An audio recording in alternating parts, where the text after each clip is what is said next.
Bismillahirrahmanirrahim. Assalatu wassalamu ala asyrafil anbiya'i wal mursalin wa ala alihi wa sahbihi ajma'in. Alhamdulillah, alhamdulillah, alhamdulillah.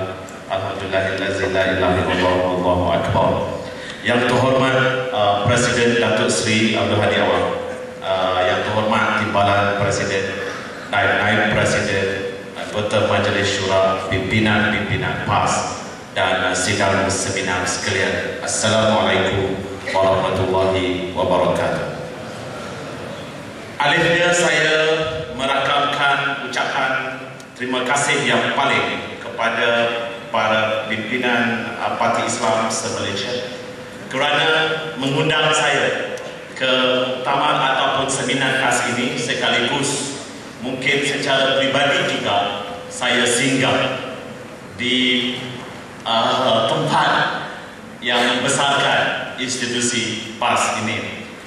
Dan saya rakamkan terima kasih saya ini kerana saya hadir sebagai seorang ahli akademik, seorang pemikir dan seorang pengkaji, sekaligus apa yang saya akan bincangkan dan saya bentangkan pada hari ini, anggaplah dia sebagai sebuah jentera, sebuah mekanisme untuk membantu proses kebijakan baru dalam atmosfera politik tanah air, sekaligus 26 juta rakyat dalam lingkaran tanah air Malaysia ini terbela.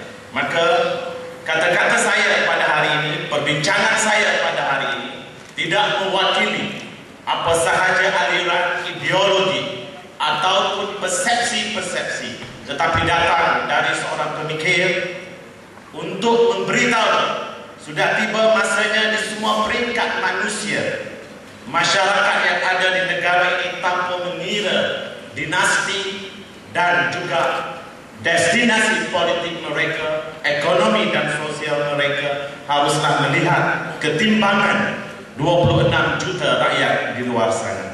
Maka dalam perbincangan ini saya tidak akan mempedulikan nasib, perhitungan ataupun persoalan individu maupun institusi, tetapi persoalan yang saya kemukakan adalah persoalan tamadun, persoalan peradaban, persoalan friends for change, bersekutu buat perubahan. Maka saya berdiri hari ini dalam keadaan mungkin ditentang oleh rakan-rakan dari PAS, ahli akademik yang lain, seluruh masyarakat yang berbagai ragam pemikiran mereka. Tapi saya hadir juga dengan harapan misi Friends for Change, bersekutu buat perubahan demi peradaban baru, dapat dijadikan realitas dalam pemikiran politik tanah air. Maka sebelum saya memulakan, saya mendefinisikan dalam beberapa rancangan televisi, abad 21 adalah abad tumpuan dalam bahasa Melayunya, atau disebut di dalam bahasa Inggerisnya dengan izin attention decade, yang melibatkan attention ekonomi, politik, sosial, atau saya rekaskan menjadi ekoculture. Bermaksud abad ini bukanlah abad growth ekonomi, politik, sosial, bukanlah abad hope untuk ekonomi, politik, sosial, tapi abad attention ekonomi, attention politik, attention sosial. Sesiapa, baik individu, institusi, masyarakat yang dapat merampas attention, dia akan membina reputasi, sekaligus abad ini juga disebut sebagai reputation civilization, peradaban reputasi. Maka saya sebenarnya mengucapkan tahniah kepada Profesor Dr. Aziz Bari di dalam tulisannya di Sinar Harian, setidaknya telah membangkitkan attention ecoculture tadi, dan orang yang tidak pedulikan PAS sekian lama, termasuk saya sendiri, maka semakin peduli. Ini hakikat yang kita harus terima. Lalu saya bawa tulisan yang ada di library perpustakaan pribadi saya. Saya beli perpustakaan saya bermalam-malam, dan saya jumpalah buku tulisan Saudara Lutfi Ismail, yaitu Detik Mula Konfrontasi Nasir Asri 1977, dan hari ini genap 12 tahun konfrontasi tersebut. Tahniah Prof. Jadi akhirnya konfrontasi tersebut telah memberi nama yang cukup kuat kepada PAS. Maka pada hari ini saya akan kemukakan data lengkap kajian yang kami lakukan di Zentrum Future Studies Malaysia di bawah pimpinan saya sendiri yang tak henti melakukan kajian, yaitu kajian mikro kepercayaan politik di Malaysia dari perspektif Future Studies PRU 13, bermaksud untuk PRU akan datang. Kerana tidak ada kemudahan teknologi untuk memaparkan kajian saya ini, maka saya terpaksa bilang satu-satu.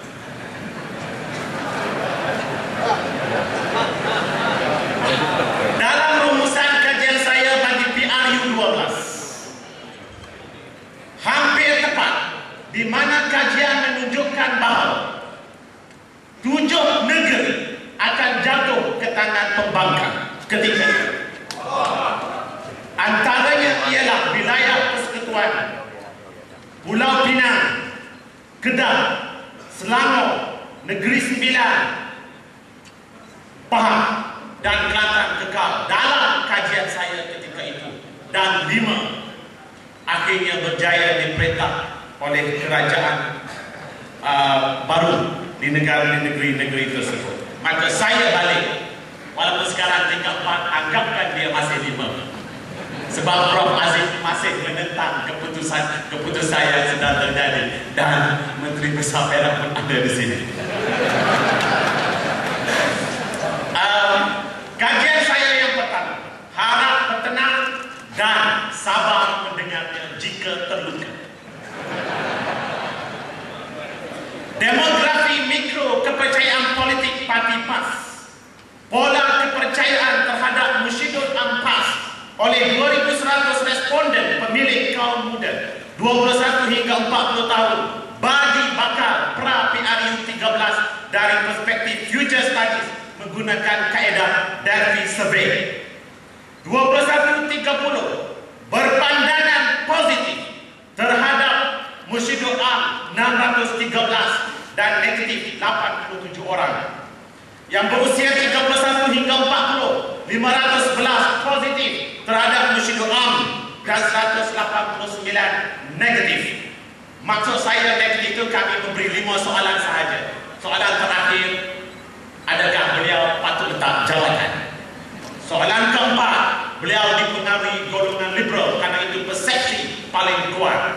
Soalan ketiga, saya bertanya saya sama saja kepada mana-mana pimpinan gagal menguruskan ekonomi, politik dan sosial yang negatif. Yang kedua, gagal menguruskan negeri yang ditadbirnya atau politik yang dikuasainya.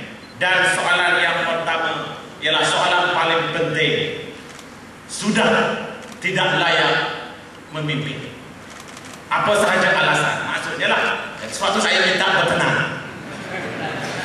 Manakala bagi usia 41 hingga 50, ini data 2,100 responden dengan 50 orang setiap negeri. 41-50 yang berpandangan positif kepada Mushidul Am 629 dan yang berpandangan negatif 50 orang.